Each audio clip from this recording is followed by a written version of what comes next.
നബി വഫാത്തായി എന്നറിയുന്നതോടുകൂടെ ഇനി എനിക്ക് മദീന വേണ്ടെന്ന് പറഞ്ഞ് ഓടിപ്പോയ ബിലാലിനെ പോലെ സിറിയയിൽ പോയി താമസിച്ചു ബിലാൽ.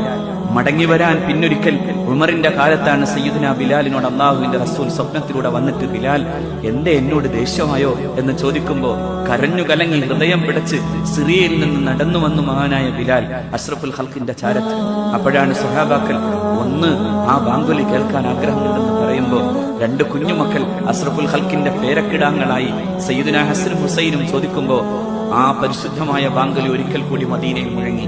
പക്ഷേ അഷ്ഹദു അന്ന മുഹമ്മദൻ എന്നേ മഹാനായ ബിലാലിന് പറഞ്ഞു തീർക്കാനായുള്ളൂ. അപ്പോഴേക്കും പൊട്ടിക്കരഞ്ഞ് ബോധരഹിതനായി വീഴുന്ന ബിലാലിന്റെ ഇഷ്കിന്റെ മുമ്പിൽ മരണത്തിന്റെ അവസാനത്തെ സമയത്ത് ഭാര്യ കരയുമ്പോ മഹാനായ ബിലാൽ പറഞ്ഞു, എന്തിനാ കരയുന്നത്? നാളെ ഞാൻ എന്റെ മുഹമ്മദിനെയും അവിടുത്തെ പരിശുദ്ധരായ അനുയായികളെയും കാണാൻ പോകാണ് എന്ന് പറഞ്ഞ സയ്യിദുനാ ബിലാൽ